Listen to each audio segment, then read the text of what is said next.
Well, it's Wednesday, and you know what that means. Another edition of the Wrestling Inc. podcast. Completely new crew for tonight's show, including myself in the captain's chair. My name is Liam Crowley, and I am joined by two amazing guests this evening. First, to my left, the man behind the machine, Wrestling Inc. founder and owner, Raj Giri. Raj, great to be back on the mic with you this evening.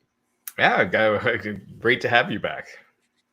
Absolutely. And also joining us on tonight's show, to my right, the wonderful and multi-talented NYC Demon Diva, Issa. Issa, lovely to meet you finally face-to-face. How are you doing down in sunny Puerto Rico? Life is great in Puerto Rico, the Caribbean. I don't want to leave. That's how good it's going. I love that. I love to hear that. I'm glad everyone's doing well. But before we get started with some news and some AEW Dynamite stuff, I did want to do a little This Day in History. We did it on Monday, and I think it went over well. So quick happy birthday to AEW ring announcer Justin Roberts. He turns 42 today. And a pretty big piece of news that technically happened today, but didn't air until January 4th of 1999. That's Mick Foley winning his first WWE World title, defeating The Rock at a Raw taping December 29th. 1998, as I mentioned, wouldn't air until January 4th, and the result was spoiled on WCW Nitro, a move that massively backfired, and as we know, the rest is history. Raj, do you have any memories from Mick Foley's first big title win? Oh, yeah, I remember, up until that point, Raw had been dominating Nitro, and I remember, I think that was the Finger Poke of Doom night. Was that Nash and Hogan on Nitro? You're asking the wrong guy. I'm forgetting. They had a big match on that night as well. And so I thought it was going to be, close between the two. And then, the ratings saw Raw dominate. And then, like you alluded to, how many hundreds of thousands of viewers switched over when they spoiled the Mick Foley ending on Nitro. A bunch of people switched over from Nitro to Raw. And they didn't do that again. Issa, how about you? Any fond memories of that episode of Raw? I remember watching it live. I didn't watch WCW, and I grew up in Puerto Rico, so I wasn't aware that it was spoiled. We just watched it live. I remember watching it with my mom, and she was happy. I wasn't. I wasn't a big Mick Foley fan at the time, but I understood what the moment meant. Yeah, it absolutely turned the tide for the future of pro wrestling. Let's talk about some news going on in the world of pro wrestling. Raj, I want to go to you first. Some Raw ratings have come in. How is Monday night stacking up against other shows we're seeing in the pro wrestling world? All the shows did better this past week. Rampage aired on a Saturday, a better time slot, but against a bunch of Christmas stuff. They were actually number 26 for the night in 18 to 49. But they had a lot of tough competition, and their number was up from what they've been doing on Fridays.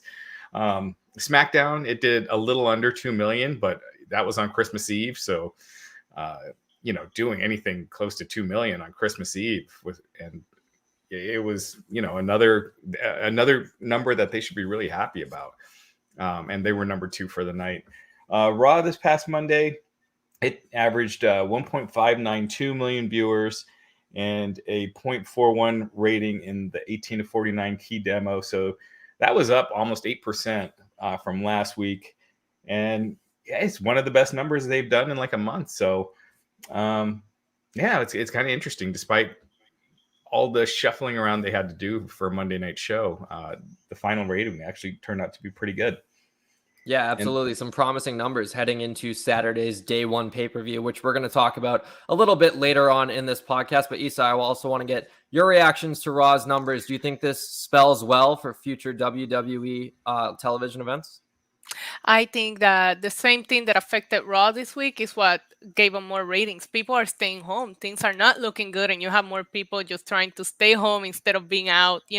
Typically this time of the year, you do see a drop in the ratings because we're all out celebrating and getting together, and that's not happening this year with things being so uncertain. So I can see all shows this week picking up a couple of extra viewers from people just deciding to stay home and kind of, wait for everything to calm down a little bit with the spread of COVID. Yeah, you mentioned it pretty perfectly there. I also wanted to toss in the fact that as of right now, shows are still happening in front of audiences. And we do know they did take a significant dip during the Thunderdome era. And so as long as shows are able to have a live crowd there, as you mentioned, we could be seeing a spike in viewership. Raj, I'm sorry, what were you going to say? Oh, I was just going to say also NXT ratings came in and they did 662,000 viewers and a 0.16 in 1849. Those were the best numbers for that show since Halloween Havoc. So, yeah, it could definitely be what Issa's saying, more people staying home. Just definitely better week for wrestling because, the past few weeks had it kind of been going the opposite direction where you've been seeing the numbers drop. Yeah, absolutely. Let's get into some news going on in the world of wrestling. Stuff that came out today. Sophie Dofi also puts in a super chat talking about this piece of news in particular. Thank you so much always for donating, Sophie. She donated a ton this past Monday on Raw. And she mentions with Toni Storm released, they don't have many faces to feud with Charlotte now. And yes, Toni Storm was released today. The word is from PW Insider and Fightful that she requested her release and it was granted to her. Storm comes off of a pretty big spot on SmackDown last Friday where she unsuccessfully challenged Charlotte for the SmackDown Women's title. This ends her WWE tenure of just about 4 years, where she did actually have some pretty big accomplishments. She's a former one-time NXT UK Women's Champion. She won the Mae Young Classic in 2018, and I think she was very close to being on the precipice of some pretty big main event status. But as we know, pushes in WWE tend to be very start-stop. Raj, I'll go to you first. Did this news take you by surprise, Toni Storm departing WWE? Oh, definitely. I mean, the fact that she was just wrestling at live events, I think last night or Monday night. So yeah, definitely a big surprise. I mean, she was, and by all indications, she quit. It wasn't that she was released. So, or she went and asked for a release. Now WWE, as we'd seen in the past, if you ask for your release, that doesn't necessarily mean they're going to give it to you. And in the past, they wouldn't. And now it just seems like they're like, on top of them releasing people whenever they want. Now, if you ask for it, you might get it. But yeah, it was a big surprise. I thought it was odd that they had been doing the build for Toni Storm and Charlotte to just blow it off on a SmackDown. I thought that would be taking place at the pay-per-view. But she was getting the biggest push of her WWE career so far. So that definitely did surprise me.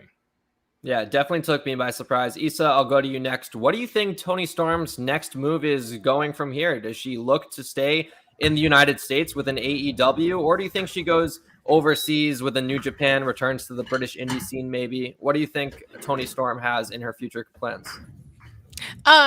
I don't know, because we obviously don't know the entire story here, why it is that she requested her release. Was she creatively unhappy, or is there other issues going on? I do think that Toni Storm has the talent, the look to go wherever she chooses to go and have a very fulfilling career. I absolutely love her. I love her attitude.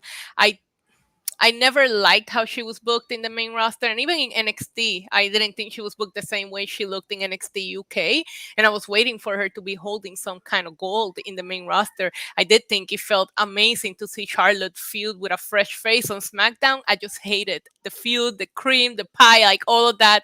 Hated it, because you have two talented women in there. You could have done, a lot more. But whatever it is that she chooses to do, she will be successful because she's just that good.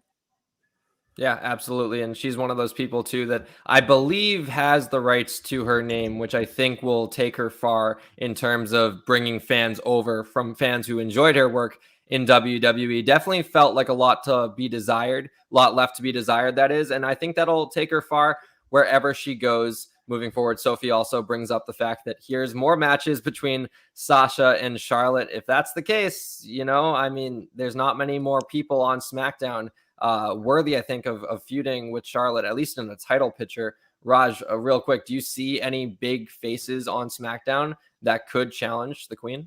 I think they need to. I think Io Shirai could go up anytime. I think there's a bunch of Raquel Gonzalez. There's a lot of women they could bring up from NXT at any time that are ready.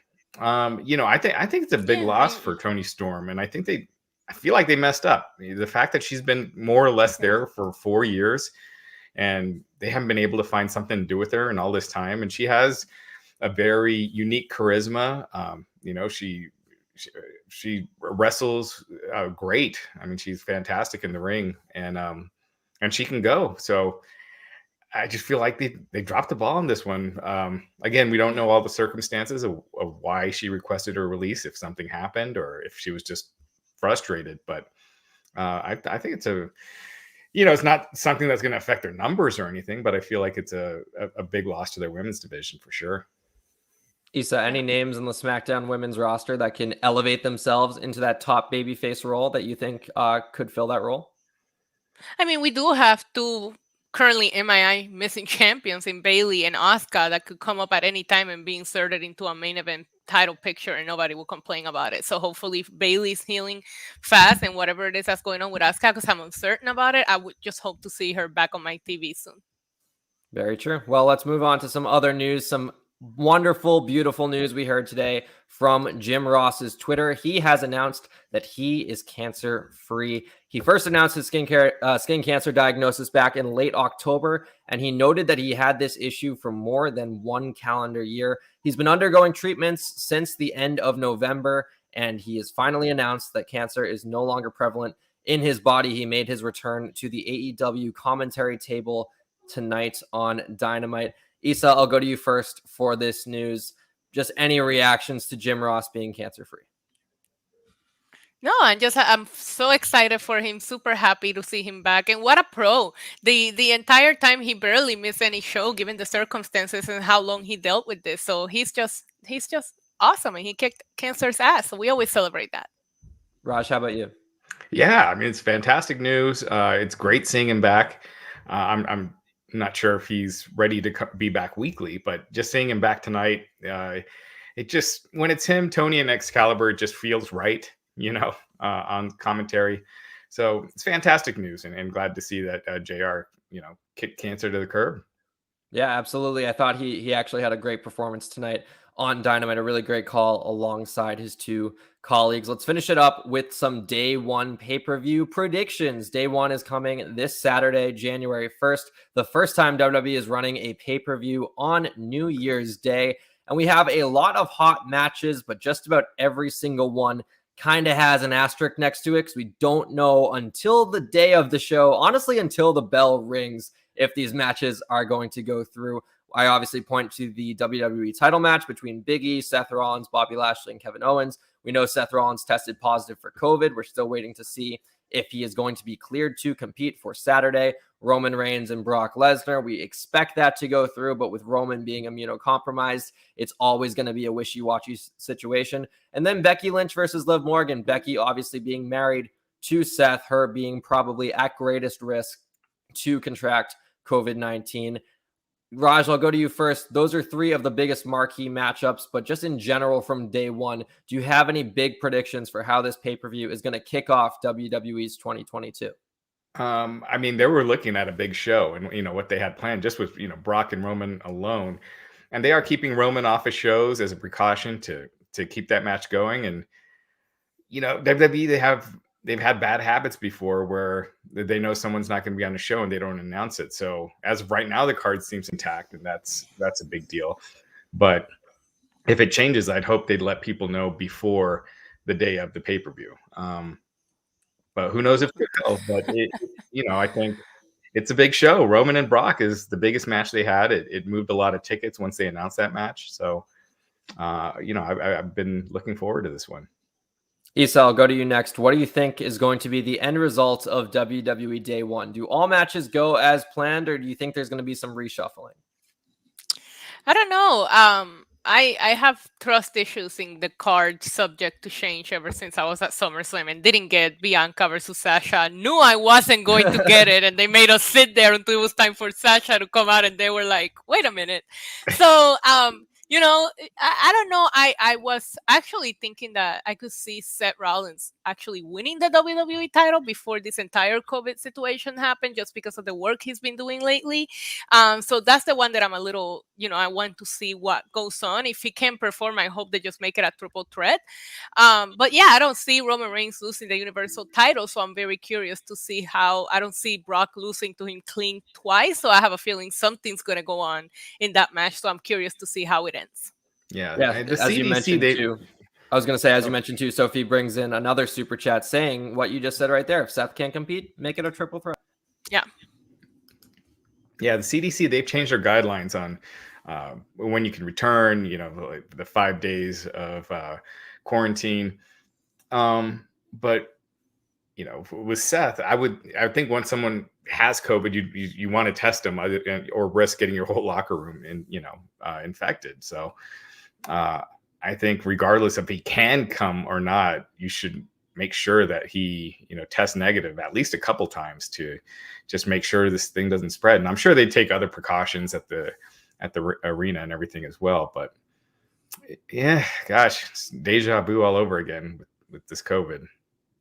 Yeah, I think I speak for everyone when I say this is not a 2020 Money in the Bank tagline. The risk is not worth the reward. Just keep Seth off the show. It doesn't make sense to force him in there unless, he was going to win the title, as Issa mentioned. Then I understand why they're really trying to emphasize that he's going to be in the match. But a triple threat just seems safer, both, from health precautions and from storyline reasons as well. I'm right there with you, both Raj and Issa. Let's get into AEW Dynamite. Such a packed 2 hours of wrestling. Guys, I was on the podcast on Monday. Monday Night Raw, 3 hours long, yet it feels like they did less in 180 minutes than Dynamite did in 120. So much going on in tonight's show with both in-ring action, pre-recorded segments, promos, etc. Let's kick things off with the match that started the show. FTR, Private Party, and Matt Hardy defeated Jurassic Express, Lucha Bros, and Christian Cage when there was some miscommunication between Christian and the Lucha Bros. And we did get this to set up a tag team title match next week. Lucha Bros versus Jurassic Express on the first edition of Dynamite over on TBS. Issa, I'll go to you first. I was following along with you on Twitter. The first of many multi-man matchups in tonight's show. Did this one land for you? No. I feel like once you hit more than 6 men in a tag match, you lose my attention, and that happened here, especially to open the show. I know we were talking a little bit off air about how I felt about this show. I think the pacing of it was very weird because you did multi-man, then a singles, then you did back-to-back talking segments, and it just felt like you could have just paced it a little bit differently. And this is one that, even though there was a lot of very good competitors in there was too many people. I couldn't keep track of what was going on, and the whole can they coexist? I deal with it on WWE television for so many hours a week that I don't need it here too. So of course there's that. Not a big fan of this match, but I'm excited to see Jurassic Express get a tag team title shot. They are the number one contenders according to the rankings, and I'm curious to see that match with them and the Lucha Bros. Yeah, in general, a lot happened on this show, but at the same time, it felt like something you can kind of skip. Yeah. Chris Jericho did come back.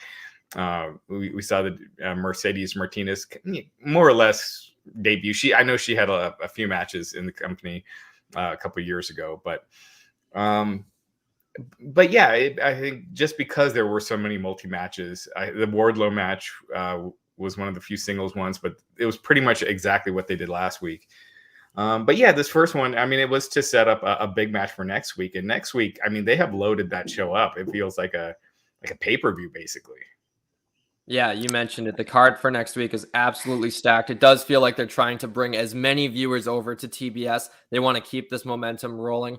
I'm with you on the multi-man stuff. They didn't even address the whole, as WWE always likes to reference what the fans are saying on socials, can they coexist? They did that in this match without addressing it backstage, which I thought was odd, because at least when WWE does it, it's like kind of being like self-aware humor per se. This was taken very seriously, and I thought it was kind of a cheap tactic to get into next week's title match. They're already the number one contenders. You don't need to have them kind of messing around a little bit and not, being on the same page. I understand it is two face teams and you need to figure out a way to get them against each other, but at the same time, they can still just be on opposite sides of the ring and still have a banger of a match. So yeah, this segment didn't do a lot for me, but it's one of many multi-man matchups, as we mentioned, as you mentioned there, Issa, with the pacing. This show continues with another multi-man matchup, 6-man tag 2.0, and Daniel Garcia defeating Eddie Kingston, Santana, and Ortiz. As we get another super chat, Sophie Dofi saying, "Can Liam and Issa coexist?" I think we're coexisting so far, Issa, unless you try to tag in late in this podcast and shift things up. I think we're on the same page right now, which is fantastic. One quick note about Christian taking the pin in that match. Sure. That was only the second time he's been pinned since he's been in AEW. In an AEW ring. I'm not counting and the first Impact. being Omega, right? Yeah, with the first being Omega.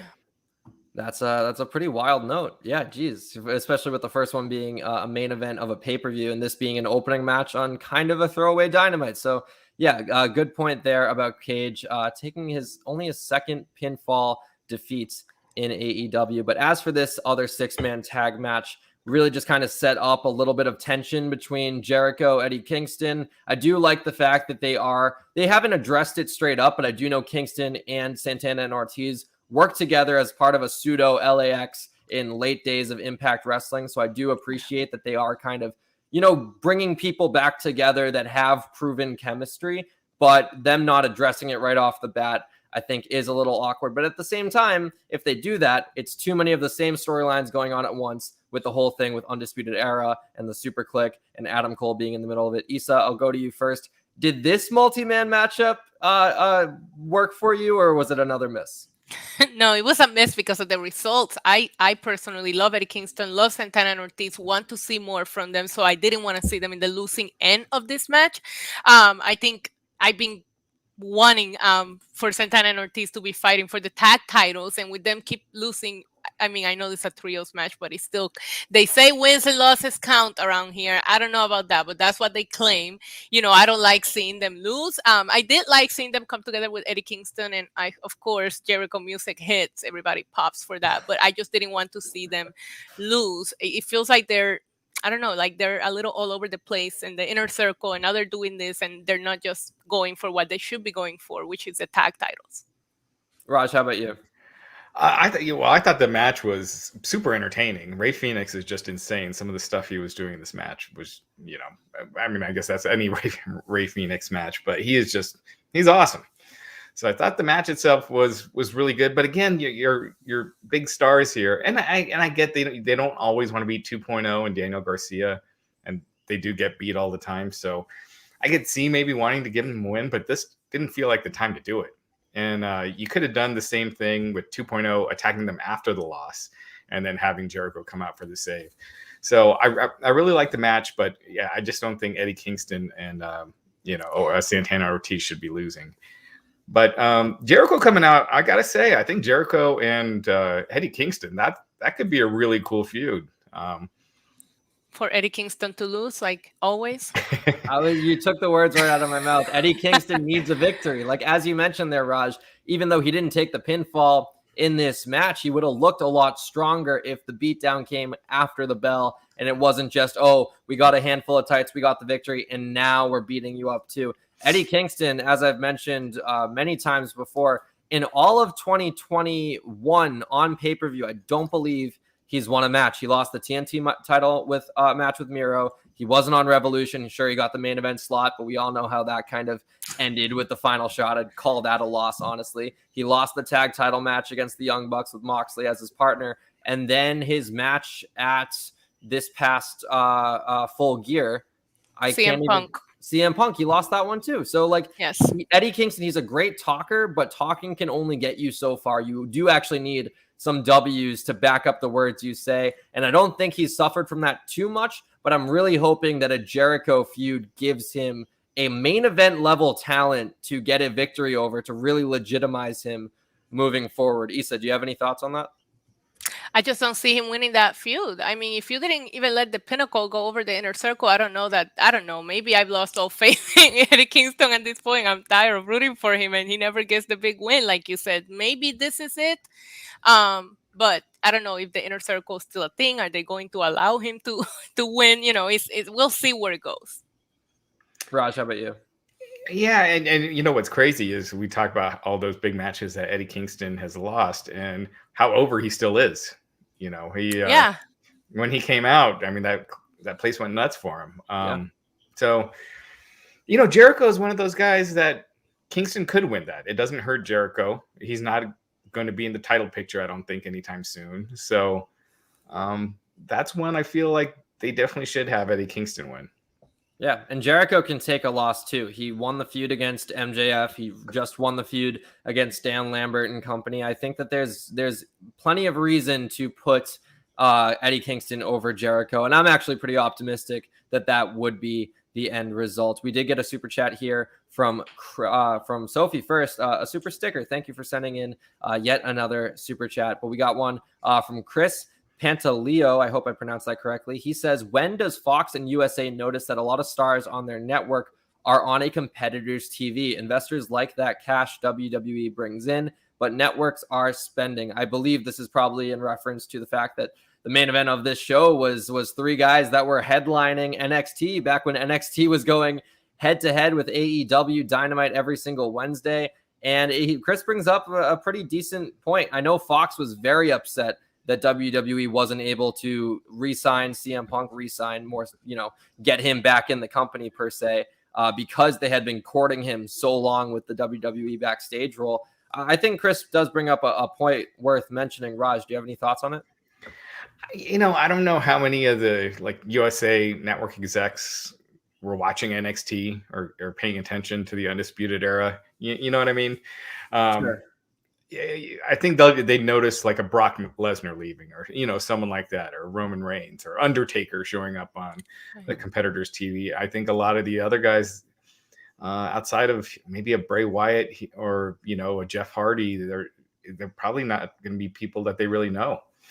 So, and again, I can't speak for all of them, but they both have a lot of different people that Fox and USA are gigantic media conglomerates. They have a bunch of people that work there. But I don't think most of the names that they've lost so far are ones that they'd be necessarily contacting WWE over. Sure. Issa, how about you? I would answer the question. Fox and USA will start noticing when those guys start moving the needle higher than the WWE shows. That's when they'll notice. And that's not happening yet, so nobody's worried about it. Yeah, and I mean, Roman Reigns just got that T-shirt printed, so I think the needle mover moniker is firmly in Titan Tower's corner. So yeah, we'll have to see. It is a question that I definitely think we'll have in the back of our minds moving forward. But as you mentioned, it's more of a long-term, bigger picture question than a week-to-week thing.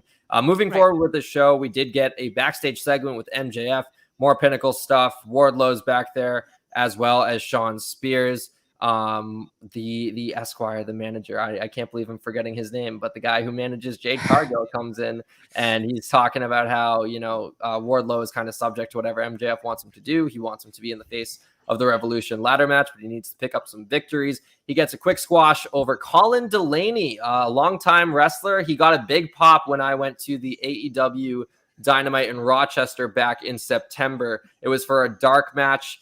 Fans recognized him when he came out, no entrance and whatnot, but fans still recognize him, and he got some cheers here tonight, but he didn't get much offense in. He took, I believe, 4 power bombs, and then lost pretty clean, as well as taking a chair shot from Spears after the bell. Raj, I'll go to you first for this. Did this backstage segment, Pinnacle stuff, Wardlow singles match, do anything for you in terms of Pinnacle stock or Wardlow stock? And where do you think Wardlow goes from here?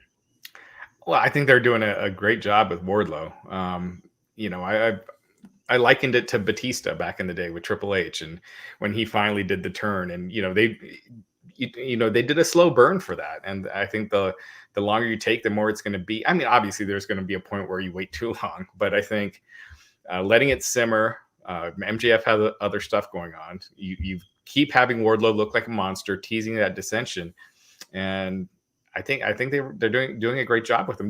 Tony's doing old school, WWE booking and WCW booking with Wardlow, where you get the monster, a bunch of wins and just look dominating. And that's been done forever. He's doing it, and I think he's doing a good job with it. Issa, how about you? Yeah, I enjoy the backstage segment. I love that NJF always has that effect on fans or viewers that you stop and watch whenever you see him on the screen and pay attention and listen to what he's saying. And to back up Raj, I agree. I love the long-term storytelling they're doing with Wardlow here. It's bringing me back to almost Hangman Page and how long it took to pay off that story. I feel like we've been teasing this tension between Wardlow and MJF, but the bigger that you make it and the more that you make him see the injustice, the bigger the moment is going to be when he finally stands up for himself to MJF. So I'm looking forward to it. I just don't want them to take too long with it, but I'm enjoying, the slow burn of this story. Yeah, you got to imagine Wardlow at some point becomes the roadblock between MJF and the world title, because I don't see Wardlow necessarily being a world title contender just yet. I know MJF is very heavily teasing that he wants to go after the belt, but I feel like Wardlow is going to be the man to stop him from fulfilling that destiny that we all believe he will eventually get to one day. Moving on with the show, we got another backstage segment, but one that absolutely piqued my interest. The Bucks, Adam Cole, Bobby Fish, Kyle O'Reilly. I loved this segment for so many reasons, but specifically as someone who's a fan of film franchises and crossovers and whatnot, it's really cool to see WWE lore addressed on AEW programming and not beating us over the head with it too. They didn't say anything specific, but Kyle addressed off the bat, there's things aren't great between us right now, but I'm in a new company, and this new company is factions. I need to surround myself with people I can trust. And no matter what's happened the past couple months, I was trusting this guy for years. So I loved this segment for what it set up for the future. And as cheap and tropey as it was in the main event, which we'll get to later on, teasing that tension, this worked for me personally. Raj, I'll go to you first. How did you feel seeing the Undisputed Era and Super Click on the same screen together? I thought it was cool. I was trying to think of the last time you saw a continuation of one company's storylines, being mentioned on another company's storylines that aren't working together. And, because the NXT split with Kyle O'Reilly and Adam Cole, and that was Adam Cole's last match. So that was interesting how they did that. It's kind of cool because you don't see it. So, I dug it, Undisputed Era together in AEW. I think there's that natural match, with Bullet Club or, the Click. So I'm digging it. I think it's cool. Issa, how about you? Yeah, I'm excited for this. I think we all wanted to see Undisputed Era versus the Elite. I hope they do it justice and do it long term. I love what they teased even later on in the main event that Adam Cole just still needs the Elite. But yeah, I loved it. I think it makes it interesting. I was a little iffy about, we're going to do the same thing we were seeing on NXT, but this looks like complete difference. And I'm looking forward to seeing how the former Undisputed Era comes back together and earn Adam's trust without him upsetting the Elite. This should be fun. It's romantic. It's like a love triangle. I'm here for it.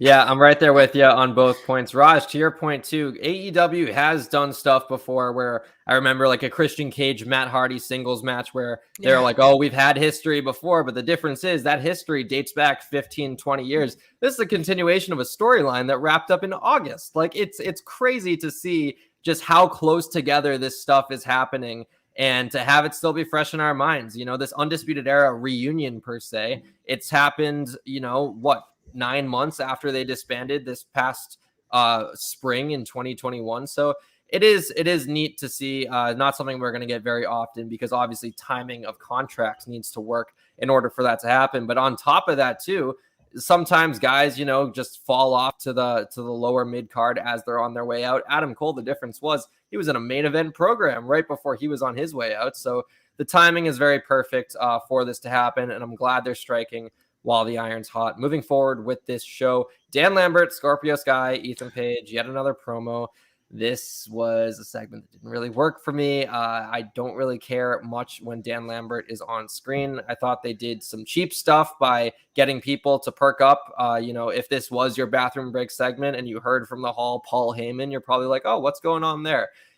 Anyways, Brandi Rhodes came out. She interrupted. She called Dan Lambert a less talented Paul Heyman. He said, I prefer Jim Cornette. That's honestly the biggest thing people are going to take away from this promo is that they're just name dropping buzzwords in terms of pro wrestling. Issa, I see you already making faces. Dan Lambert, I assume, is not working for you on a weekly basis. Did anything change this week? No, I hated this, and I wish I knew somebody that could flash me the Men in Black thing so I could forget all about it. No more comments on it. Raj, any other thoughts? I like Dan Lambert at first. I think he's a really good talker. But I just feel like it's wearing thin, the shtick. I feel like there's been a little too much of it. And it's weird to be using it here because the fans were like cheering him when he's like ripping on Cody.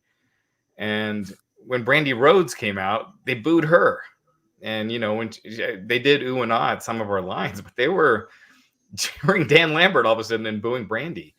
So I don't think that's the reaction you want. So I don't know. I just found the whole segment weird. I just thought some of Brandi's lines were just not good. Forced? Yes. Yeah, and then also saying the less talented Paul Heyman, it's kind of like when CM Punk said the less famous Miz, you're kind of saying WWE has the better versions of those characters when you do that. That's a good point. And so I don't think that's what you should be doing. If she said Jim Cornette, that's one thing, because that's not, you're not, saying they're worse than a WWE performer. But yeah, I just feel like you don't want your stars seeming to be less than the other companies. Yeah, we won't spend too much more time on this segment, but we did get a super chat. Sophie saying, when did you get Tom Holland to be a part of this? That's the first time I've ever gotten a Tom Holland comparison. I usually get Chris Evans, if anyone's familiar with Captain America himself, but I appreciate the compliment. He's big in the news cycles these days with his movie making $1 billion. It's crazy. How do you know she wasn't referring to me?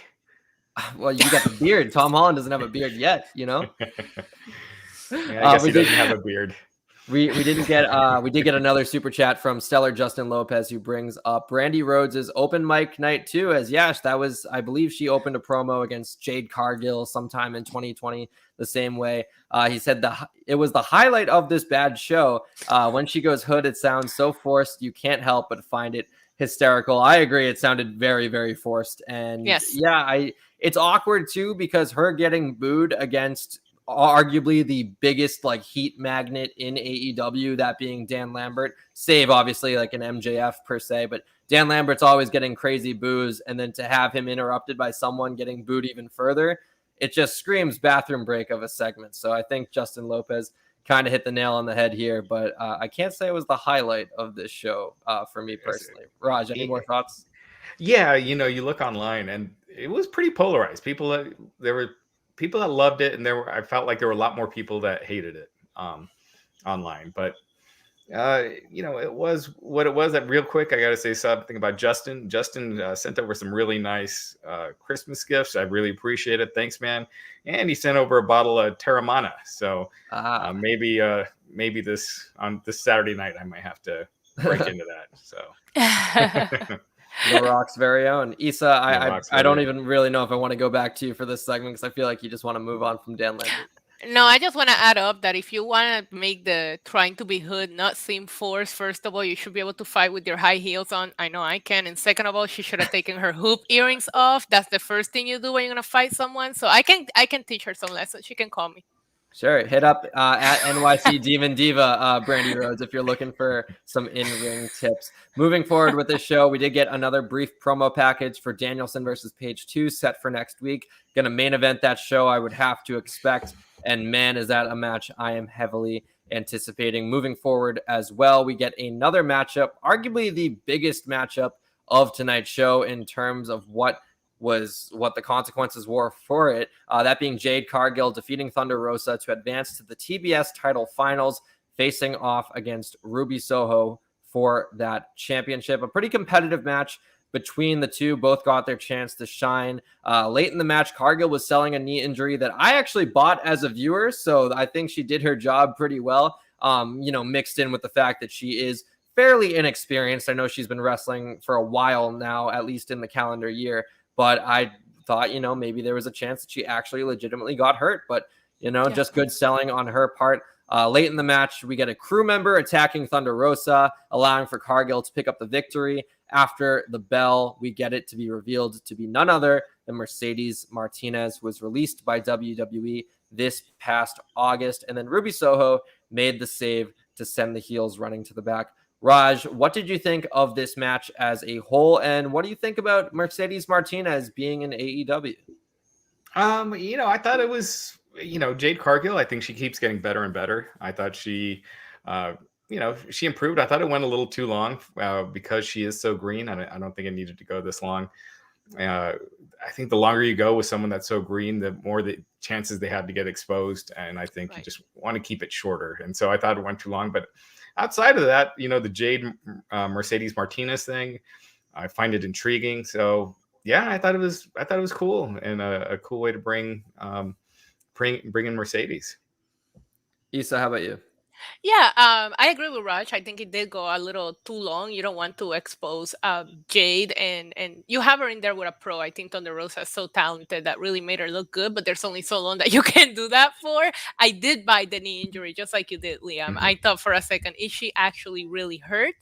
And I'm a big Thunder Rosa fan. I think Thunder Rosa belongs in the world title picture, not the TBS title picture. So I appreciated something going on for her to lose the match instead of her losing clean to Jade. I have respect for that finish because I do think Thunder Rosa deserves that. Yeah, and I'll ask another question here on top of what you were bringing up, Issa. The fact that Jade Cargill, Raj, you're mentioning it too, being kind of green and potentially being exposed in this match, she obviously has a ton of momentum right now. Do you put the title on her if she feels still green, or do you go with Ruby Soho instead? Do they pull a situation with someone like a Lance Archer, who had such a dominant run throughout the TNT title tournament, ultimately lose in the finals to Cody Rhodes, where you would think, oh, well, he had such a dominant tournament run, he'll come out looking strong. Obviously, Lance Archer hasn't been as dominant as he was back during that tournament. So, Raj, I'll go to you first. Do you think Jade Cargill, it makes sense to put the title on her? And do you risk losing all of her momentum if she doesn't come out on top in this tourney?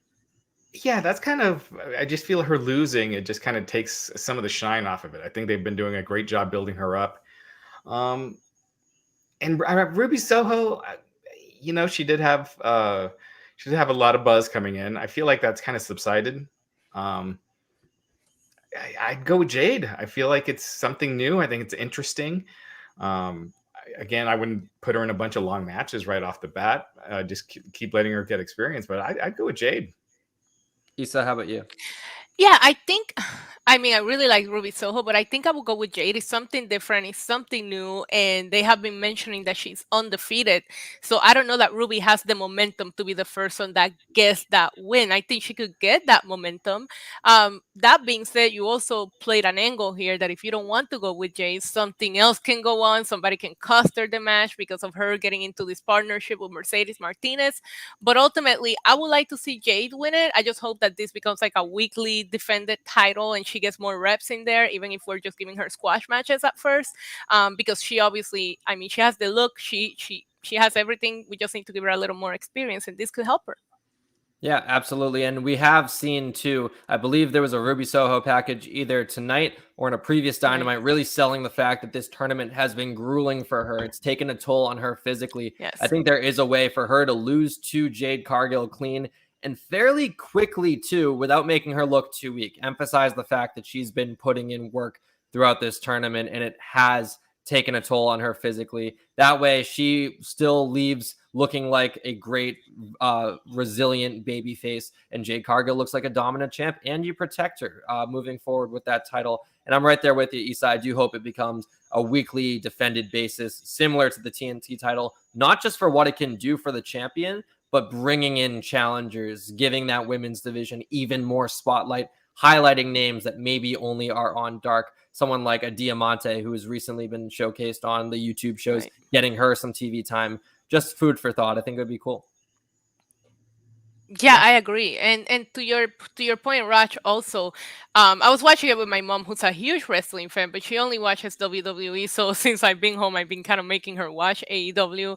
And Jade has it. It made her stop. It made her husband stop. Everybody stop and go like, who is she? We never seen her before. And they started asking me, and I'm like, okay, we're an hour into the show, and this is the first person you inquire about. So she must have that special it factor that will make the casual viewer stop and find out more about her.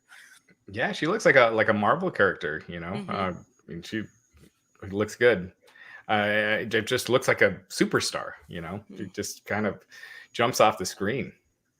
Yeah, Yes. absolutely. Right there with you guys. Moving forward, Sophie also mentions So not Tom Holland. Raj looks like, I believe she also sent in another Wong. one saying Wong. Okay. Yeah, you got a little bit of a Benedict Wong going on with the hair and whatnot. He doesn't have a beard yet, though, so who knows? Yeah. Maybe in a future installment. Moving forward with this show, we got what I thought was going to be our penultimate segment, but this is when the pacing, as you mentioned, Issa, really just kicked into full gear, and I thought kind of stumbled along the way to the finish line, that being the main event matchup. We got a CM Punk promo. He got in the ring. He gave props to JR. He gave props to the late Brody Lee, who obviously the anniversary of his passing was this past week. Rest in peace, Brody. I put in my notes, I just love CM Punk's hoodie. I don't know what it is, just the pattern that's going on. I wanted one of those. I was like, I'm going to find where he bought that and add it to my online shopping cart. But he mentions that he's going to go after the title, and MJF's is kind of in his rear view, and he's not worth his time. Do you think that this means we're not going to get a singles match between the two, at least on television, or maybe they save it for a Revolution type thing? Or do they kind of meet naturally in a tournament to crown a number one contender? Raj, I'll go to you first. What do you think the future of CM Punk's AEW storylines are? Well, I think they've got to do MJF, but I was wondering, how do you?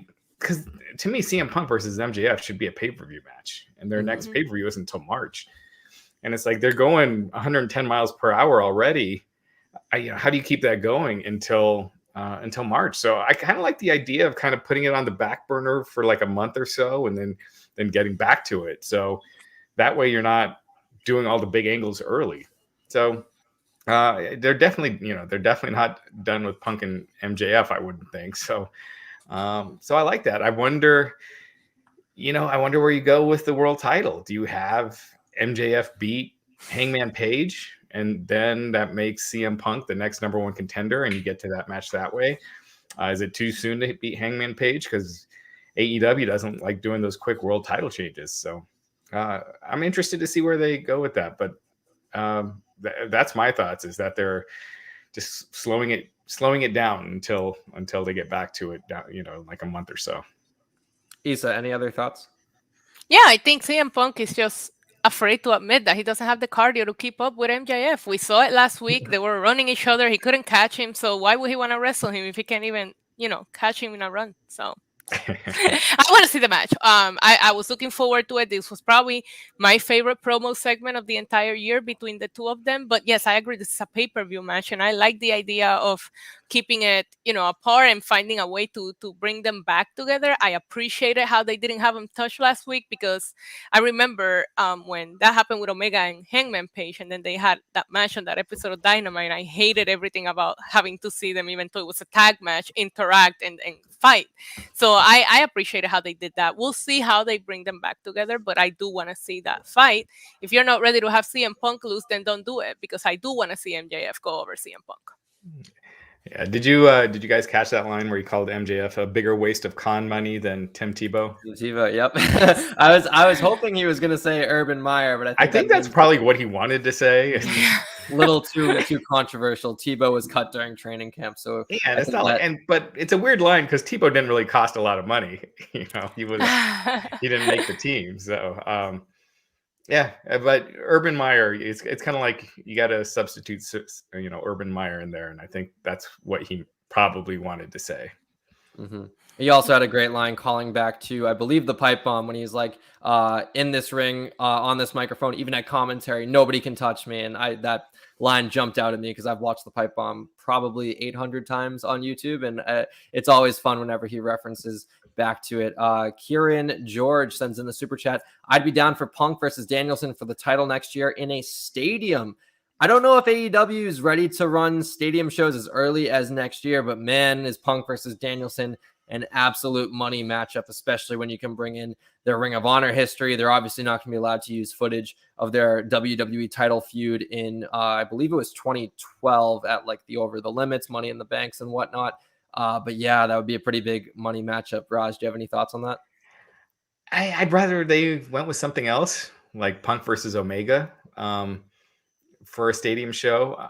I just feel like I'd rather have one of the more AEW made stars than two WWE guys. I definitely love to see Punk versus Danielson. It's obviously going to be a huge match, but I think when you're doing a stadium show, you want some of your homegrown guys in that very good point in that top spot.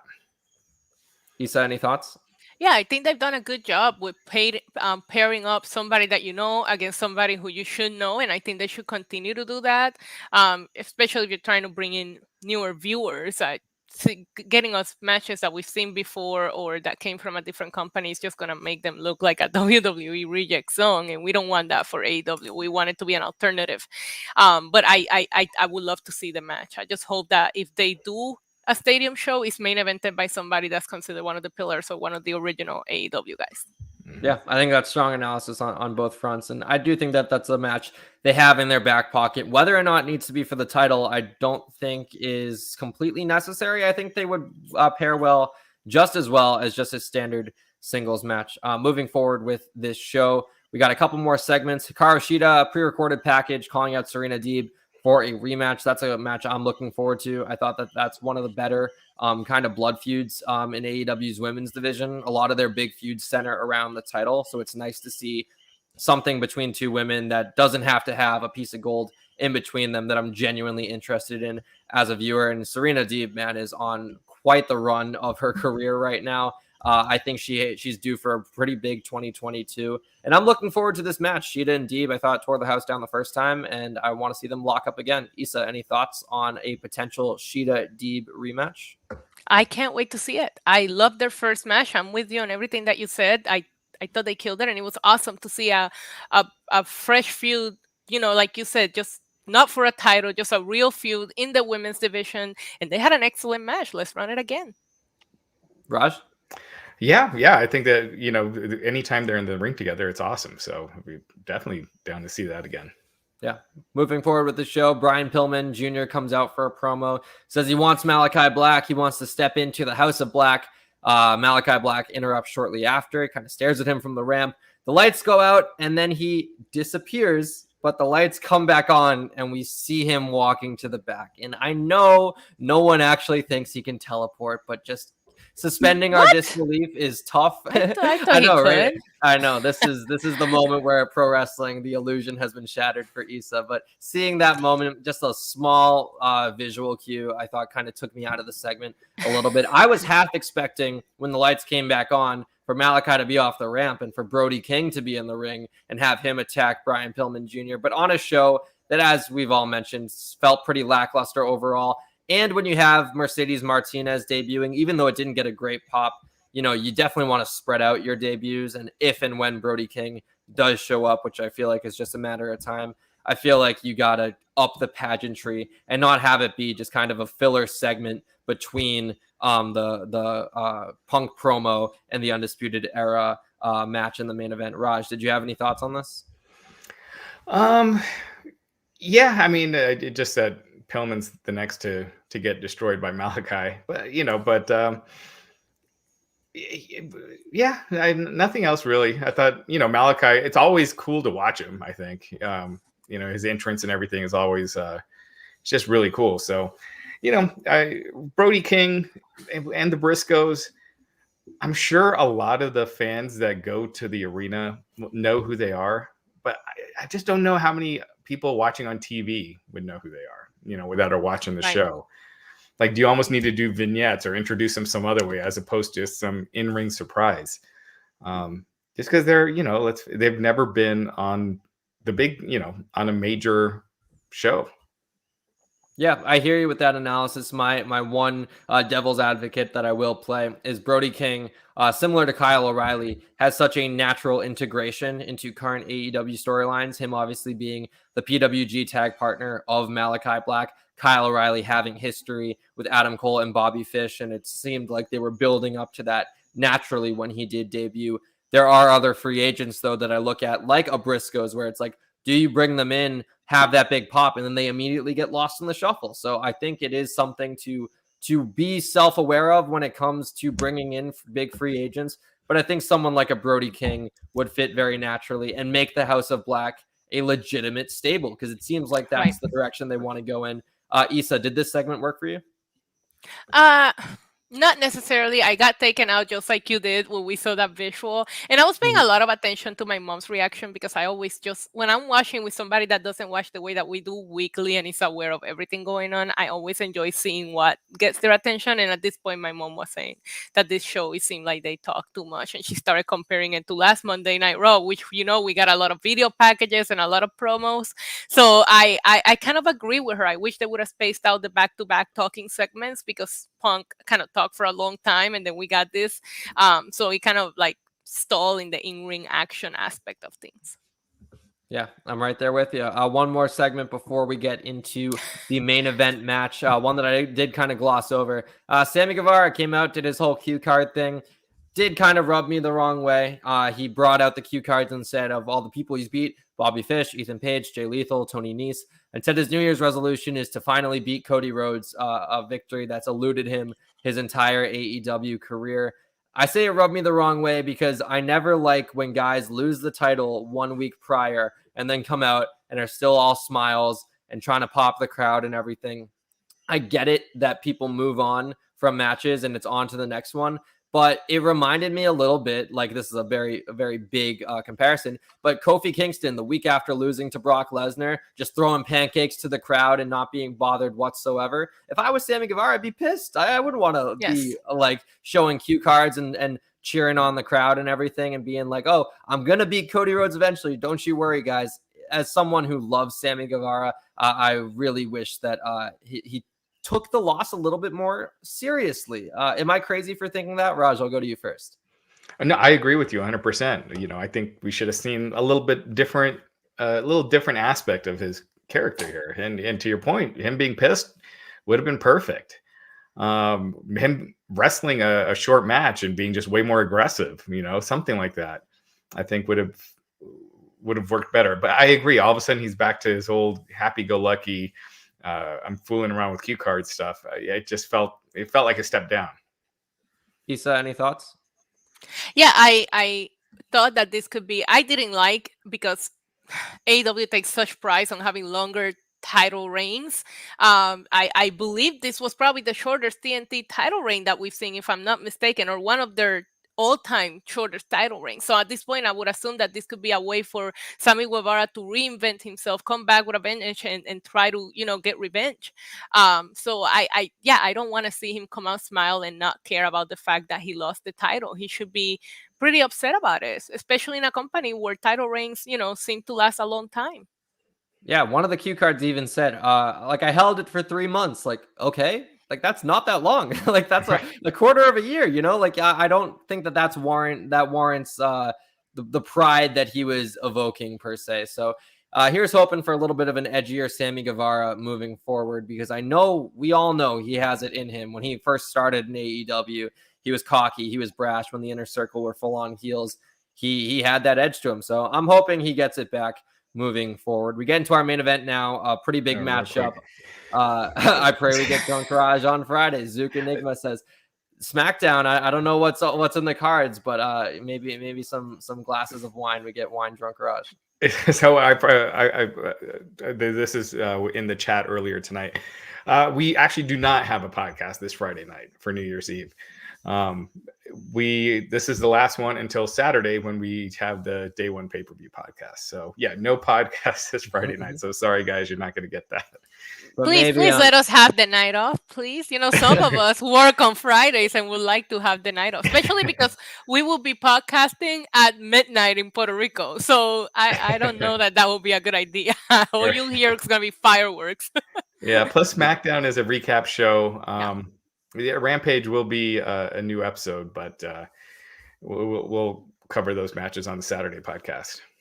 Yeah, good points all around. Yeah, definitely, enjoy your New Year's Eve. SmackDown being a recap show doesn't really feel like necessary viewing before day one. Moving forward into our main event now, Undisputed Era, as I keep referring to them. I know that they're not technically called Undisputed Era, but Adam Cole, Bobby Fish, and Kyle O'Reilly defeated Best Friends and Orange Cassidy. A lot happening in this match. Really cool to see Fish and O'Reilly branded as Red Dragon once again. I believe that name was mentioned on NXT commentary a couple of times, but they were never given the graphic of Red Dragon here. The Titantron had everything going on, same theme as they had in Ring of Honor, which I thought was really cool. And man, these guys just have great chemistry, and it was shown throughout this bout. Late in the match, as we alluded to earlier in this podcast, O'Reilly inadvertently kicks Adam Cole. It's a trope that's been done in wrestling so many times, but it worked for me because I do want to plant those seeds of distrust, especially when you have the Young Bucks get involved. They super kicked the Best Friends. They helped Adam Cole. Raj, Issa, one of you mentioned that it shows that Adam Cole still needs the Elite by his side. And I thought the timing was just great in terms of they come to his aid when O'Reilly inadvertently kicked him, and they drum up the fact of, why did you do that? You're the new guy here. What's going on? Can we trust you and whatnot? And that kind of closed AEW Dynamite. The super click on the outside, looking in at Red Dragon, celebrating the victory, but some distrust in the waters. Raj, I'll go to you first. This main event matchup between the Undisputed Era, Best Friends, and Orange Cassidy. Did you like it? And if so, has it gotten your interest in whatever this storyline is moving forward? Yeah, I thought it was really good. I liked the storyline. I thought the match was good. I think they were off in a couple spots, but outside of that, I thought the match was strong. It's going to take me a while to stop calling them the Undisputed Era. Like it, I still every now and then will say Daniel Bryan. It's, it can take a while, but I thought they looked great, and yeah, I'm curious to see where they go. I do like Adam Cole with the Elite better than I do him with Undisputed Era, but him without the Undisputed Era doesn't feel like it would work. Just Red Dragon going after the Young Bucks, it misses the star power without Adam Cole. So I'm curious to see where they go. Yeah, I'm right there with you. I do think that it is awkward to have Cole side with Yui in this situation with Red Dragon, because you do need the numbers to just kind of even out for this 6-man tag to eventually happen between the Elite, Omega, and the Bucks versus Undisputed Era.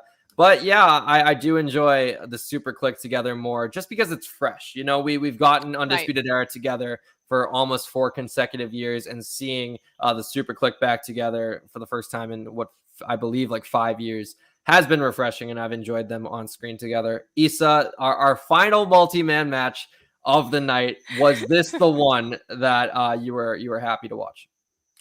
Yeah, I like the story that they're teasing. Like Raj, I do like Adam Cole with the Elite a little bit more. I love the story, and as somebody that watched, being the Elite, it just makes sense for him to be with them. But this match was fun. There was a couple of spots that I was, kind of like scratching my head. But overall, the story that was told, like when the Young Bucks came out, I said, okay, we're not just going to completely drag Cole away and put him with I keep calling them the Undisputed Elite, by the way. That's my new name for them. We're not going to just completely forget that he reunited with the Elite. This is still going to be a thing. And if it pays off long term, we'll see what it goes. But I did think it was fun. Overall, I just thought the show was multi-man heavy, open with 2, close with 1. I wish they would have just, again, paced it differently. But overall, this was fun. And I just want to see Adam Cole do a little bit more. And I think that he's doing what feels similar to what he did in NXT. And if you go back and look at the 3 big moments that we had at All Out, because that's when I feel AEW had the most momentum going for itself as a company. You look at CM Punk with his feud with MJF. You look at Bryan and what he's done since he arrived. I feel like Adam Cole has been the slowest out of those 3 big things that were talked about leaving All Out. So I just want to see a little bit more for him. But I thought this was fun. And of course, these 3 guys, is always fun to see them together. Yeah, and the big thing too with Adam Cole, and Sophie sends in another super chat, shouting out Issa's dog, Roman, the cutest one on here. I can't disagree with that. Liam, you haven't formally met Roman, so here you go. Roman, the big dog. There you go. I love it. Piper is asleep upstairs, but she'll have to make a cameo. To grab Lexi and we can have it out. Yeah, eventually, the hounds of justice. We'll get them on the podcast eventually. Patent pending on that one. I'm right there with you, Issa. The feuds Adam Cole has had. It's interesting because Jurassic Express, Best Friends, technically, they're kind of supposed to be like comedy teams, not necessarily full comedy, but right. Luchasaurus and Jungle Boy on paper should be a silly act, and they've taken themselves a lot more seriously. Same thing with Orange Cassidy. He's a comedy wrestler, but he was in a title match 7 months ago, and it genuinely felt natural. So Right. Cole mixing up with guys who do feel middle of the pack because of the nature of their gimmicks, I do feel has stalled his momentum a tiny bit. But, I look back to how Miro entered the company just having no momentum whatsoever, and then having to basically get repackaged in order to gain back any steam. I think Adam Cole's in a good spot right now, and I like that they're doing a bit of a slow burn storyline with him. Raj, do you think Adam Cole is getting not necessarily lost in the shuffle, but do you think he's in a good spot on the card right now?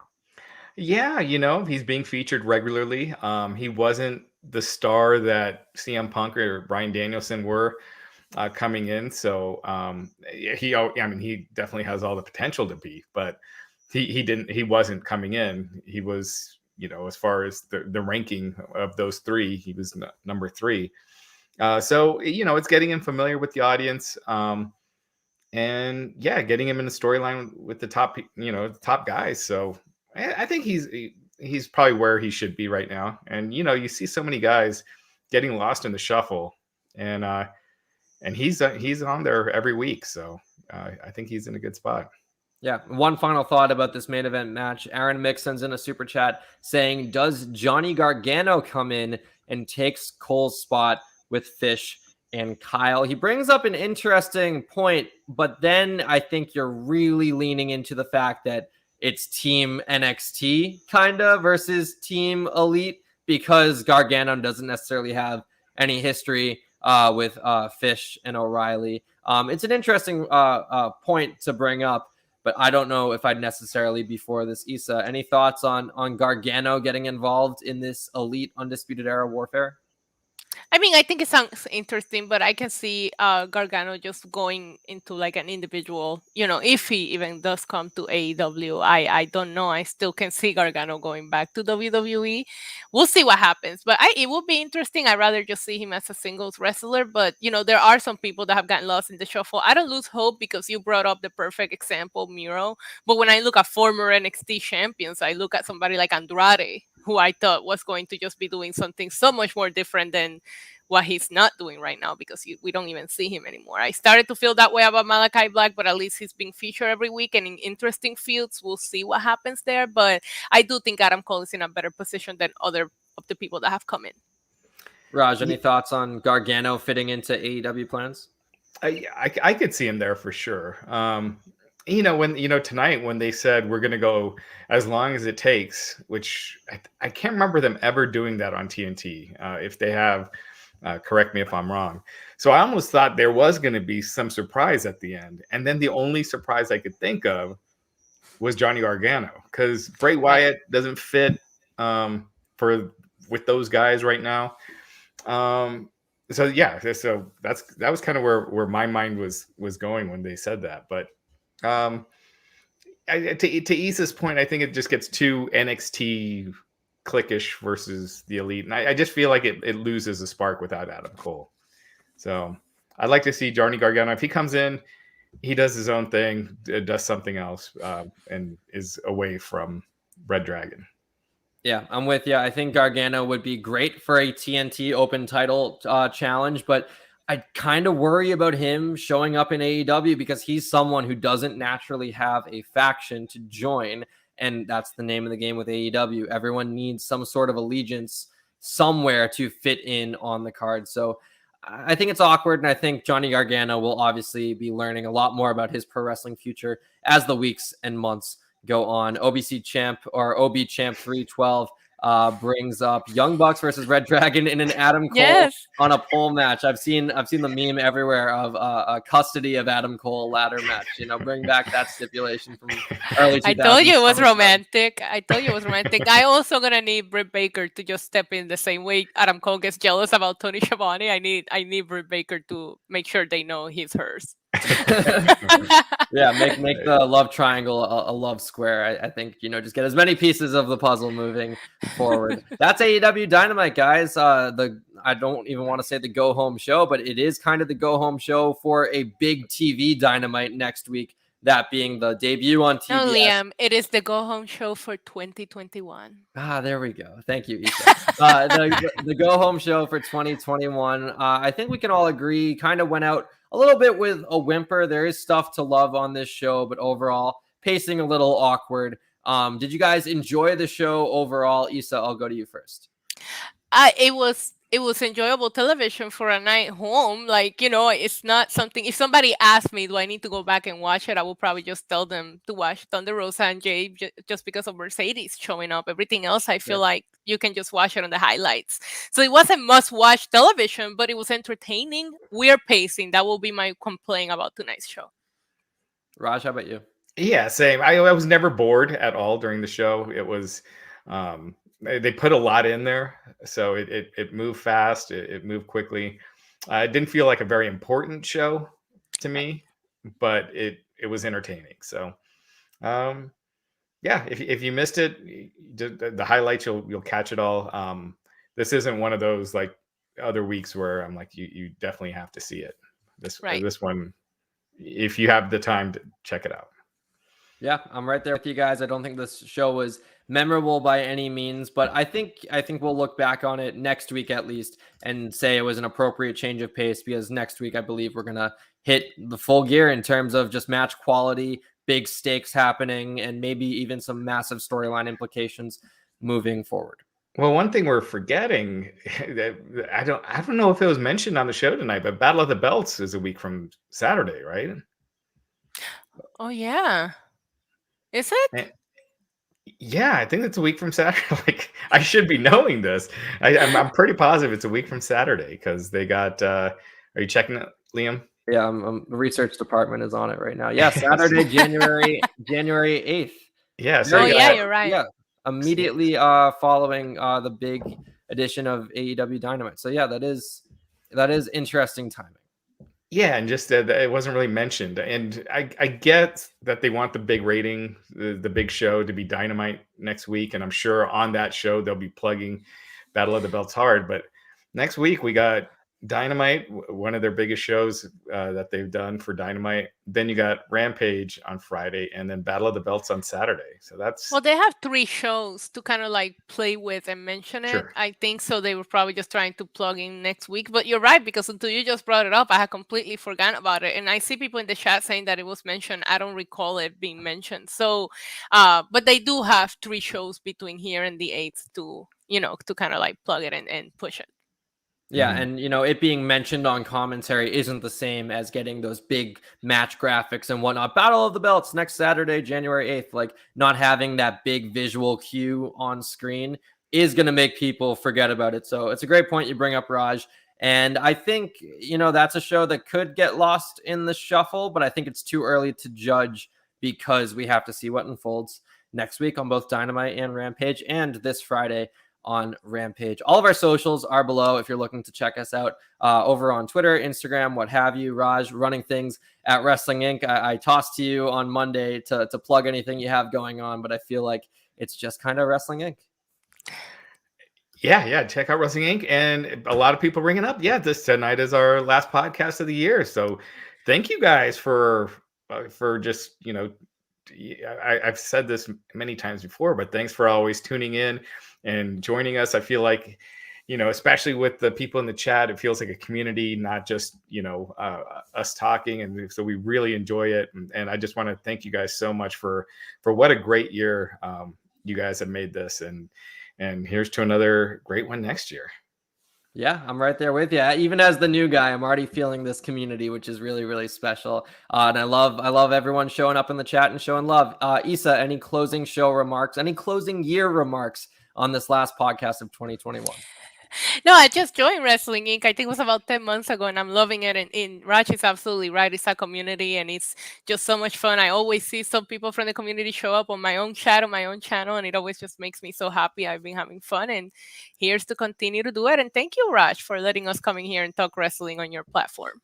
Yeah, well, thank you all in the chat. Thank you, Tut Graf, Ricky Zaldivar, Peter Bahi, all these people, Sophie Dofi, all these people sending awesome messages in the chat. Really appreciate it. So thank you. And Issa, you've been fantastic. Liam, you as well. So here's to doing this a lot more next year. Yeah. Thanks, guys. We'll see you next time.